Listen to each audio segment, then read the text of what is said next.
Hello ladies and gentlemen, and welcome to Performance on Wheels. My dad has left us to go to Los Angeles, so we have his replacement here who has never been introduced to the channel. This is my friend Solomon. Here's a funny story about Solomon. So Performance on Wheels never was actually originally going to be a YouTube channel. Back in like, what, 2011, 2010? Yeah, we were young. We were young kids. Solomon and I thought we were going to be professional photographers coming up with this amazing Instagram page, which was an absolutely massive failure. We were just kids, but we had a lot of fun and it was great. And it kind of just ended from there. We kind of stopped posting. And out of nowhere, my dad and I decided we were going to make a YouTube channel. We were going to name it My Opinion Matters. So if you guys actually watched the first video ever uploaded to this channel, we keep saying My Opinion Matters, and it's a really terrible video, but you guys should watch it anyway because it's funny. Welcome to the first ever episode of My Opinion Matters. What I have behind me is a 2019 Dodge Challenger RT. This is why my opinion matters. After like 3 videos, we decided this is terrible. I have this Instagram handle that I already have. It already has like 500 followers on it. We're just gonna use this to grow our channel, and Performance on Wheels came to be. So, sorry for the long intro, but today we are going to be showing you how to lower a 2023 Ford Maverick Hybrid. How much gap do we have between these wheels right now, sitting stock here? I'd say more than what there needs to be. I would agree. We have substantially more than there needs to be. Yeah, I can do the head test. I can fit my head inside of that rear wheel gap. What is that in a measurement? So I'm gonna measure it from the center of the hub to the bottom of the fender there. Right now we're looking at about 21 inches. Cool. What do we got up front? Let's go check that out. The same measurement test here, right at the center of the hub. We're at about 19 3/4 up front. This is the hybrid. You actually own the 2-liter, which is slammed. I actually made a previous video. Check it out up in the corner about lowering a custom Ford Maverick or a custom Ford Maverick. That's yours. And how do you have that lowered? So it's lowered on Silver's coilovers. On 22s. 22s, yep. That thing looks fantastic. We have 2 inches smaller of wheel here. We have 20s that I put on this Maverick. If you guys are curious on the video installing these, be sure to check out the link up in the corner. But the plan here is, since this is the hybrid, yours is the 2-liter, yep. We are actually going to be lowering this with springs opposed to coilovers.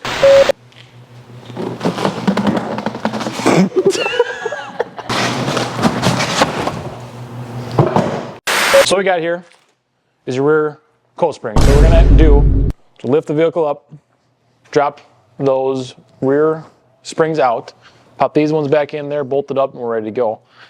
On this side here, we've got the front ones.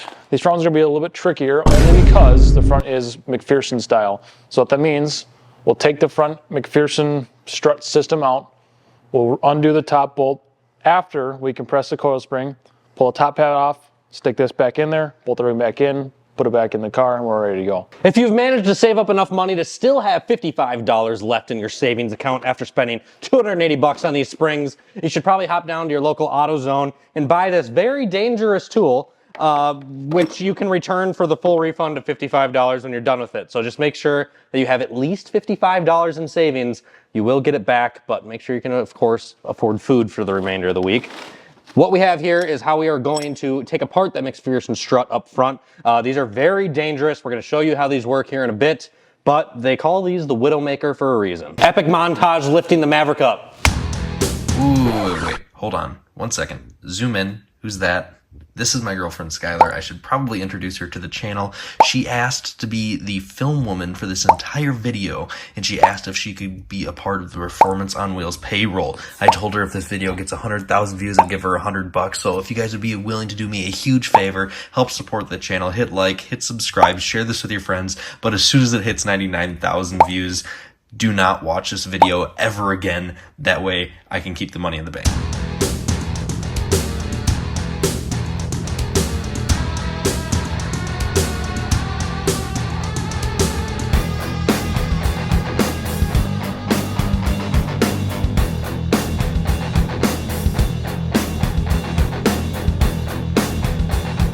First thing we're gonna do is loosen up this rear brake caliper, only because what's gonna happen is when we lower this rear subframe down, or I-beam suspension, whatever you wanna call it, the suspension is gonna drop, but it's actually gonna pull on this brake hose, brake line here.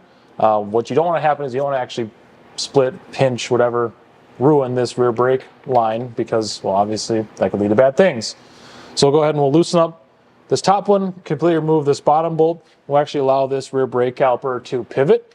What that allows us to do then is when we drop this shock mount down and out, it actually allow the rear suspension to move down far enough to get this rear spring out of there, and life's good. What we're gonna do now is we're gonna remove this lower shock bolt.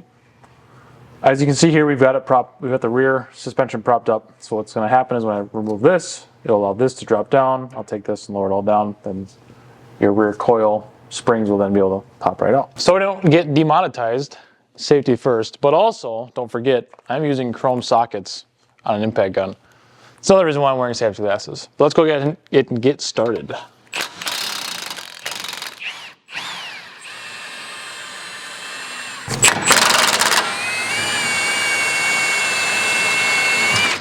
All right, now I'm just gonna go ahead and pull down, and there. That is one spring out. Let's move on to the next. Let's just do the same thing over here. Pull. Look at that. There ain't nothing to it. We have the two new Eibach lowering springs here on the outside with the factory springs. We can get rid of those. Actually, we are gonna take one of them here really quick and compare it to this guy here. So if we compare it right next to each other, we obviously can see we have a lot more coils that are tighter together, and it also is slightly shorter than the factory one here. However, it is going to be pretty dramatic. I think Eibach claims, I think it was either 3.5 or a 4-inch drop in the back, so it's gonna be pretty dramatic. Granted, it doesn't look like that at all, just sitting these two next to each other. So we have this little spring perch here, or whatever the heck you want to call it. This did come off of the factory spring. Eibach does not include these. You need to install this when you put the new springs in. Just take it here, give it a little twist, just like that. And there are pre-installed ones in the bottom of the, whatever you want to call this, the rear subframe or cradle, whatever the heck you want to call it. They're pre-installed in there. Oh, now that we have both of the rear springs in, we just lift it back up, put the two shocks in, and it is as easy as that. We also, do not forget, bolt down those rear calipers. Otherwise, that won't end well for you. I can assure you it will not. In all honesty, that probably took us 20 to 25 minutes. There was a little bit more time involved in that because at first when we were lowering the rear cradle, we did not realize that we had to loosen the calipers on back because of those brake lines. So once we figured that out, made a super simple step, so we should be able to save you some time by knowing that going into it. Simple as that. The rear is done. Let's move on to the front. Yeah. So we're going to start with, as you see, all these ABS modules, all these brake lines in here. What we're going to do is we're going to go ahead and remove those from this McPherson strut.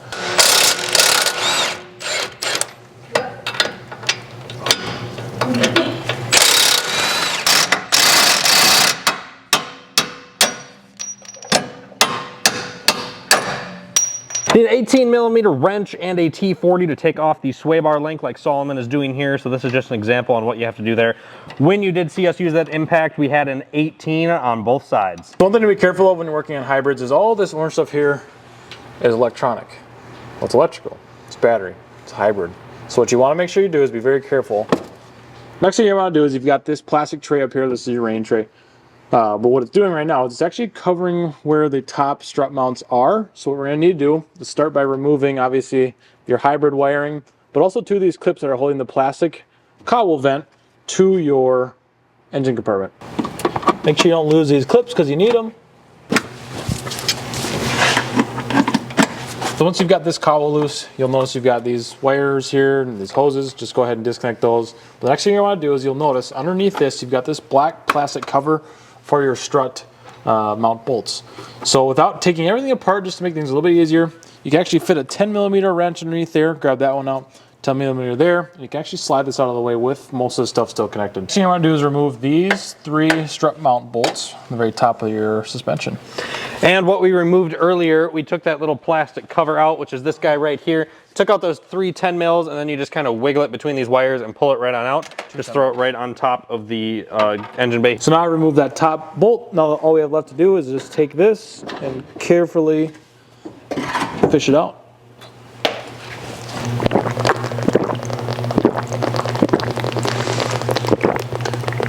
Remember to hydrate. Now that Solomon got the first McPherson strut out, we're on to the dangerous part, the Widowmakers. You probably shouldn't do this at home, but you definitely can.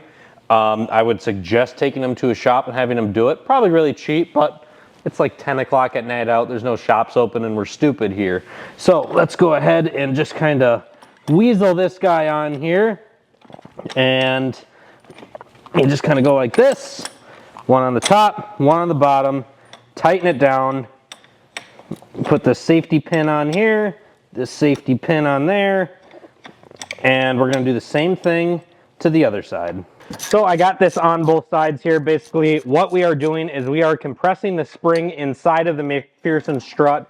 We're going to very lightly take off pressure here. We don't need to hammer this thing down by any means. We just need to take off enough pressure to where we can take off this top nut without the spring shooting across the entire room and killing all of us. We just need to tighten it down enough, and we can take off that bolt. Once we take off this, we can slowly loosen side by side, take the pressure off of that spring.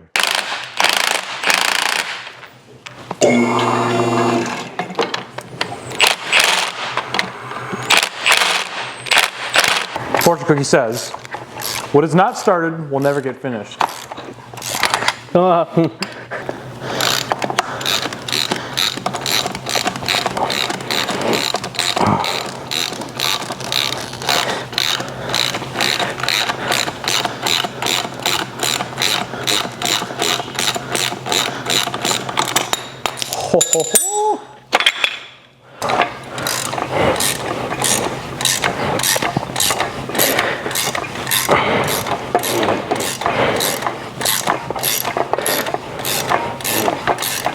Now that I am done almost crapping my pants, we are done with the first one, taking it off that is. Now we got to put the new Eibach on, do a quick comparison. Stock Eibach, once again, definitely not as big as a claim of difference as Eibach says, but that also has a lot to do with the spring rate, so that is going to change once we have that in there.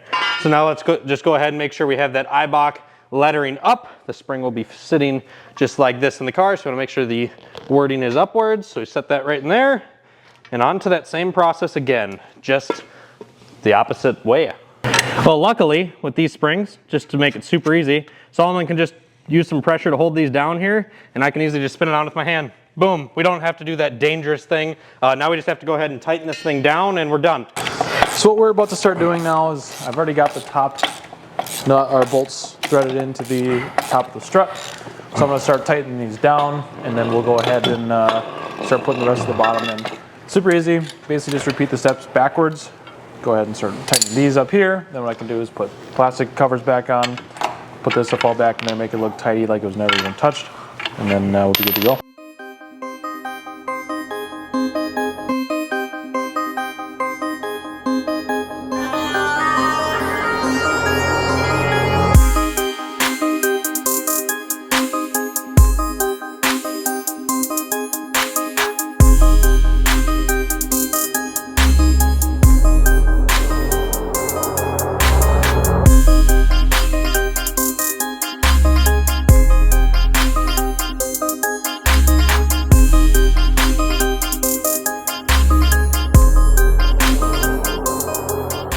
The lowering springs are now installed, and speaking of, back from LA, woo, here he is. In the flesh. So I hope you guys enjoyed, and it was informative on our segment there on how to install the lowering springs. Overall, it's a fairly easy job, and if you guys are interested in doing this, or you have any questions, comment down below. I'm happy to help. I'll respond as fast as I possibly can.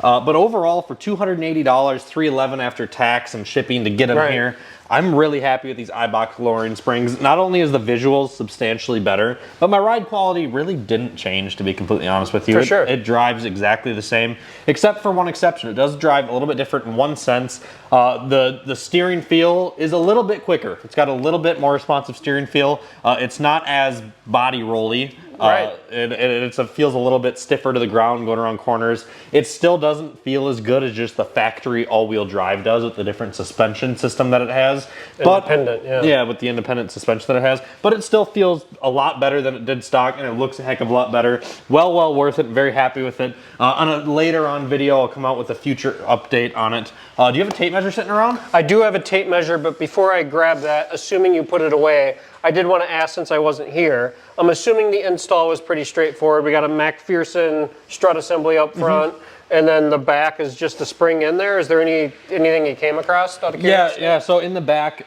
we did unexpectedly, like you guys saw, we had to take off the rear calipers in one way because when you try to drop the whole rear subframe, the caliper or the brake lines hold the entire subframe from falling far enough to pull the springs out. Cool. So you end up having to take the calipers off. Or you don't have to take them off all the way, loosen the rear nuts, or take out the bottom nuts, and then loosen the top ones, flip them all the way up, and then I can drop it down. And no one died?